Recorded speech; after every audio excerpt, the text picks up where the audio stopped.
And here we have, this is the old aerospace medicine building, which is now a school, a medical school. University of Incarnate Word has taken this building over now, and it's a medical school for DOs. This is where President Kennedy did the dedication. They had the stand set up, and the dedication was done on November 21st, 1963, as part of his itinerary of the Texas visit. This is the building that I work in where the centrifuge is housed. And I'll try and get a picture of the centrifuge from the inside. Distance, the building over here is where the altitude chambers are, and the old dive chambers. We'll take a look at those.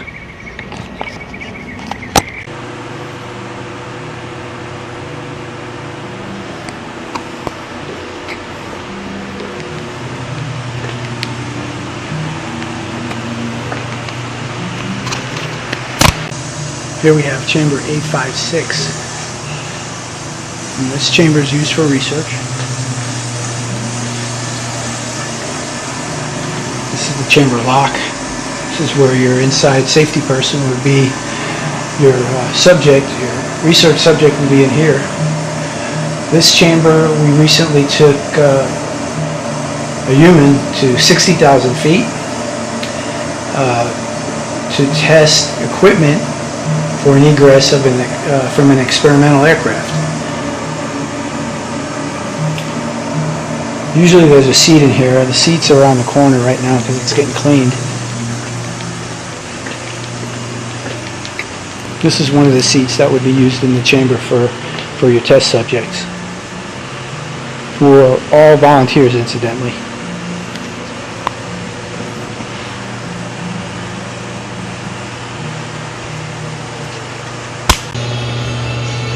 Chamber B1, we have just recently got this chamber up and running, but it will have essentially be used for similar research as the other chamber we just looked at. A little bit smaller, but that allows us to do a more rapid decompression for when the experiments require something like that. So B3 is used for testing equipment.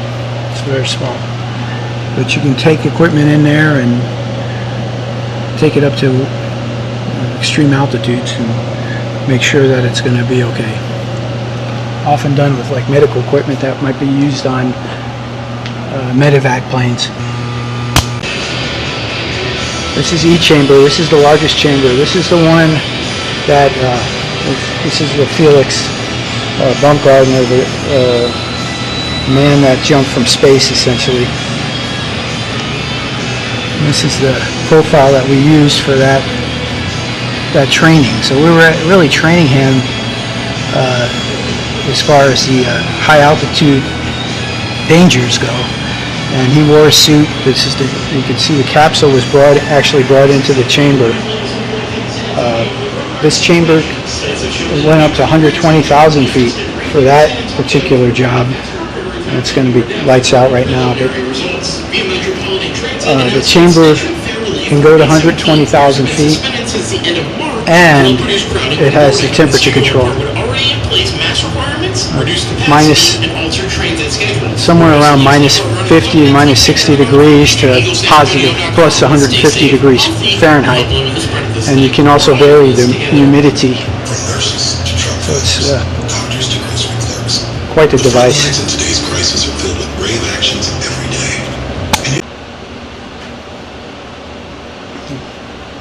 So this is the lock of E chamber.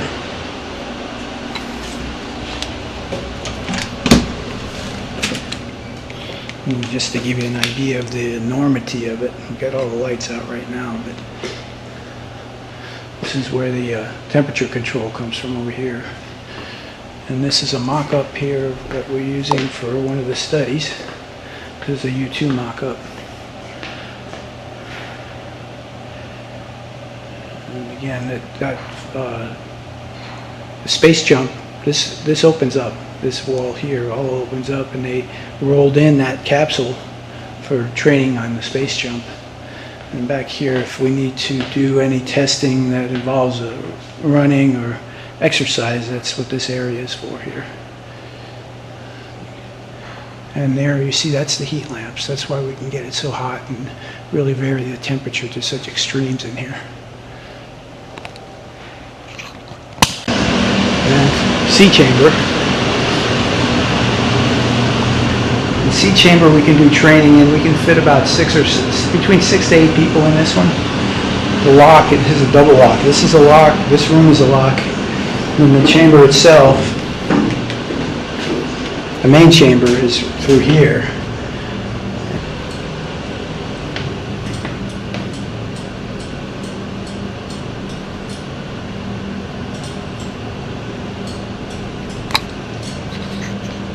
And it's set up with 6 stations plus an inside safety person. And this chamber we use for various types of training, some research, but more often for training. It's also called the Kennedy Chamber because this chamber was visited by JFK the day before he was assassinated, and as part of the tour for the aerospace medicine dedication. And this is him. You can see that's a picture of him looking in this window. And if we come right around here, this is the actual window, the John F. Kennedy window.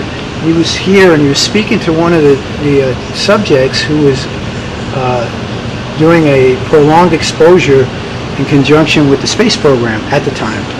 So he was, the subjects were actually in the chamber for 3 weeks in an 100% oxygen environment. And the president actually came over and talked to them while they were living in the chamber. So it was quite a day for those folks.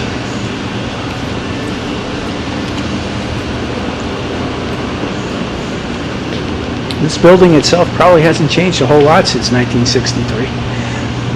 Probably the same floor and same plumbing.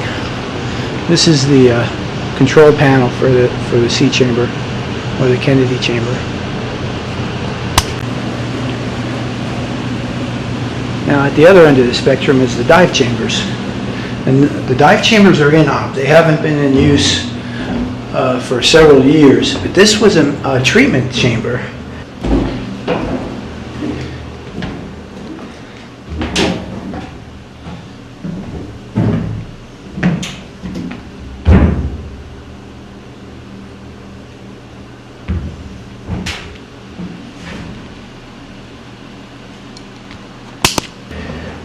It's possible that we will get these going again, but we would do, this was used for treatment dives.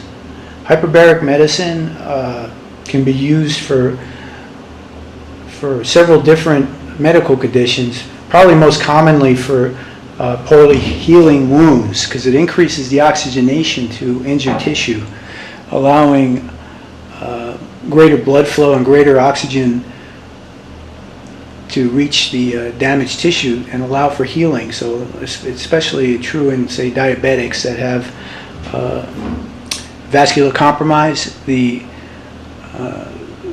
hyperbarics increases the oxygen concentration to a point where the oxygen will actually reach the tissue where it wasn't reaching it before, or not sufficiently, and will aid in the healing of that poorly perfused tissue. So that's the dive chamber that was used for medical treatment. And this other chamber is a smaller dive chamber, and this is called the Panama Chamber because it was used in the building of the Panama Canal. And there's a little plaque. And in this chamber, I came through here the first time in '82. I came through subsequently several other times. And in 1994, I came through to be a dive officer, a hyperbaric dive officer, to assist in the treatment of patients when I was stationed in California. And part of the training was to go to 165 feet depth in this chamber, and that was interesting. There was probably about 6 of us in this chamber, and we went to 165, a depth of 165 feet of seawater, and at that depth, the nitrogen concentration becomes so high that you experience something called nitrogen narcosis. It's akin to being drunk, essentially, and it's because of the super large amount of nitrogen, and that was one of the reasons for going down. And also, whenever you're treating somebody, you have to learn what the environment's like so that you can be better at what you're doing. That's a whole encyclopedia for depth injuries and decompression sickness and things along that line. But just for let you check it out to see what the chamber looks like.